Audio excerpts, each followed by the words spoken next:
Bismillahirrahmanirrahim. Assalamualaikum warahmatullahi taala wabarakatuh. Tajuk kajian saya ialah konsep kebenaran menurut Ibnu Al-Haytham. Dalam kajian ini, saya akan menerangkan latar belakang kajian, objektif dan skop kajian. Dalam latar belakang kajian, konsep kebenaran Ibnu Al-Haytham merupakan mekanisme penting dalam mewujudkan suatu kebenaran yang pasti mengenai cara pemikiran manusia. Terdapat dua rasional, iaitu yang pertama, kurang penghayatan dan pengamalan manusia mengenai konsep kebenaran Ibnu Al-Haytham, dan yang kedua ialah kebanyakan manusia berpegang dengan pendapat sendiri, iaitu manusia menjadikan akal sebagai panduan dalam hidup. Kajian ini terdapat tiga objektif yang utama. Yang pertama, menjelaskan sejarah dan latar belakang kehidupan Ibnu Al-Haytham, dan yang kedua, mengenal pasti konsep kebenaran yang dibawa oleh Ibnu Al-Haytham, dan yang ketiga, mengenal pasti faktor Ibnu Al-Haytham meneruskan mencari kebenaran. Skop kajian ini ialah, yang pertama, kajian ini terbatas terhadap proses pengajaran dan pembelajaran pelajar selama satu semester. Yang kedua pula ialah, kajian ini juga terbatas kepada persekitaran semasa, terutama di zaman pandemik COVID-19 yang mengganggu keberupayaan pelajar untuk berbincang dengan lebih efektif. Dan yang ketiga pula, kajian ini juga terbatas terhadap pelajar daripada latar belakang keluarga yang berpendidikan dan bekerja. Bismillahirrahmanirrahim. Nama Nurul Syazan Akilah binti Zalizan, nombor metrik 1210512. Suratan literatur. Sepanjang kajian ini, kami telah mendapatkan maklumat daripada tiga komponen utama, iaitu yang pertama, karya Faizal Aziz yang berjudul Konsepsi Kebenaran dalam Penyelidikan Saintifik, Analisis Pemikiran Ibnu Al-Haytham. Yang kedua ialah karya Muhammad Syamil Alias yang berjudul Pemikiran Ibnu Al-Haytham berkenaan aspek etika dalam pengajaran dan pembelajaran. Dan yang ketiga ialah artikel Abdul Ghani yang berjudul Ara and Muslim Physicians and Scholars Ibnu Al-Haytham, Father of Modern Optics. Seterusnya, metodologi kajian. Dalam kajian ini kami telah menggunakan tiga kaedah, iaitu yang pertama kaedah kuantitatif, yang kedua kaedah kajian perpustakaan, dan yang ketiga ialah kaedah penganalisisan data. Assalamualaikum warahmatullahi wabarakatuh. Nama saya Nur Amirah Faika binti Ahmad Faizal, nombor matrik 1210517. Baik, sekarang saya akan menerangkan latar belakang Ibnu Al-Haytham. Nama penuh beliau Abu Ali Al-Hasan Ibnu Al-Hasan Ibnu Al-Hais Al-Basri Al-Misri. Beliau dilahirkan di Basrah, Iraq pada tahun 965. Selain itu, beliau memberikan pengajian dalam bidang akidah, Al-Quran dan Hadis di sebuah masjid di Basrah. Ibnu Al-Haytham juga menerima gelaran Battalamius Az-Zani. Hal ini kerana pencapaiannya dalam bidang optik dan astronomi setanding dengan pencapaian Ptolemy, iaitu ahli astronomi Iskandaria. Menurut Stephens, pada tahun 2007, ada perbezaan pendapat oleh sejarawan berkaitan pekerjaan Ibnu Al-Haytham. Ada yang mengatakan beliau seorang jurutera, dan yang kedua, ada yang mengatakan beliau berkemungkinan seorang accountant berdasarkan penulisan yang pernah dihasilkannya. Hal ini kerana beliau ingin menumpukan perhatian kepada penyelidikan dan penghasilan karya-karya intelektualnya. Ibnu Al-Haytham juga telah menghasilkan 200 buah karya, kebanyakannya dalam bidang optik, matematik dan astronomi. Sebahagian daripada karya beliau itu memberikan manfaat terhadap dunia perubatan. Assalamualaikum warahmatullahi wabarakatuh. Nama saya Nur Hidayatul Birhan binti Makroji, nombor metrik 1210518. Saya akan memberitahu tentang konsep kebenaran Ibnu Al-Haytham. Yang pertama, kebenaran bersifat tunggal.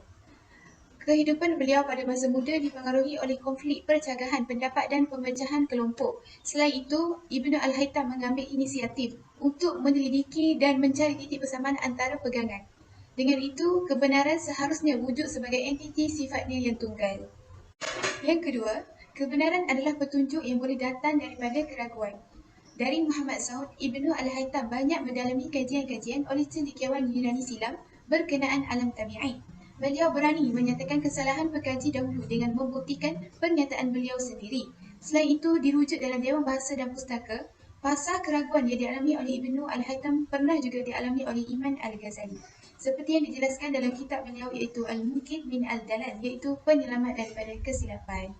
Yang ketiga, kebenaran tidak dicapai dengan taklid. Bagi memastikan dirinya mengikut fitrah yang benar dalam penyelidikan saintifik, Ibnu Al-Haytham menolak keautoritian sepenuhnya terhadap penyelidik-penyelidik sebelumnya. Sebagai contoh, berdasarkan karya beliau iaitu Maqalah fi Harakat Al-Qamar, bermaksud makalah berkenaan pergerakan bulan, beliau mengkritik para ilmuwan mengikut secara taklid pandangan cendekiawan Yunani silam. Hal ini kerana prinsip beliau yang mementingkan bukti dan sumber yang sahih turut menggambarkan prinsip yang dipegang oleh ahli hadis.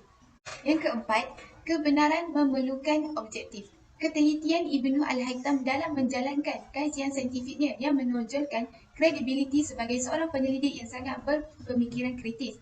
Beliau juga mengadili sesuatu perkara secara objektif, al-maudu'iyah.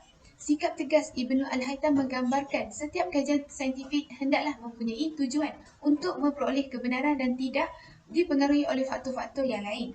Sebuah objektif perlu berasaskan pembuktian yang sistematik, pemujahan teliti serta penyelidik perlu bersikap adil terhadap kebenaran objektif kajian.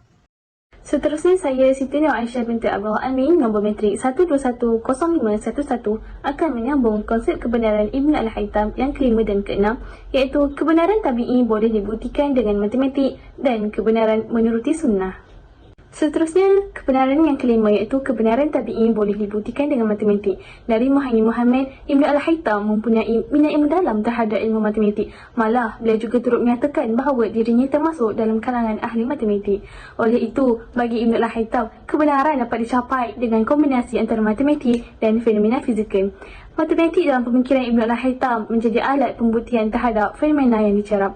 Hal ini menunjukkan keunikan yang terdapat dalam pendidikan Ibnu Al-Haytham kerana kemampuannya mengaplikasikan ilmu matematik dalam ilmu tabi'i.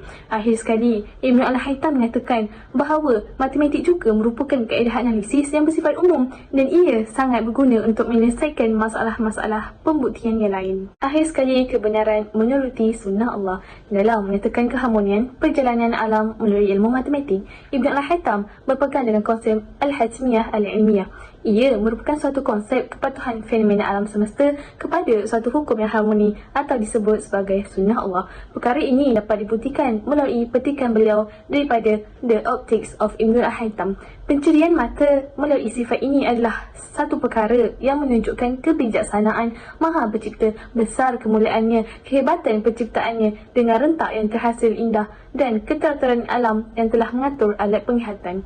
Akhir sekali, Ibnu Al-Haytham mengakui bahawa keteraturan proses penglihatan manusia sehinggakan pergerakan pantas mata apabila habuk masukinya merupakan sunnah Allah. Akhir sekali, faktor-faktor Ibnu Al-Haytham meneruskan kebenaran. Yang pertama, Al-Haytham menunjukkan rasa terhutang budi kepada ahli falsafah terdahulu seperti Aristotle dan Galen kerana mereka menunjukkan bahawa dengan mempelajari tentang sains dapat mendekatkan diri mereka dengan Tuhan. Yang kedua, sebagai seorang penuntut ilmu perlu berusaha memastikan sama ada kajian-kajian yang dilakukan oleh ilmuwan Islam mempunyai nilai kebenaran ataupun ia sekadar pendapat mereka semata-mata. Dan yang terakhir, mencari kebenaran kerana ilmu ini sangat berharga untuk orang yang bersungguh-sungguh mencarinya. Dalam kata lain, kesungguhan menjadi elemen utama dalam memperoleh ilmu pengetahuan yang dapat mengeluarkan seseorang daripada kejahilan.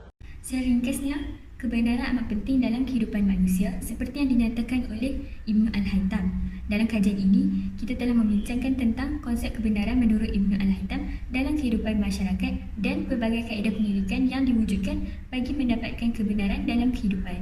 Sekian, terima kasih.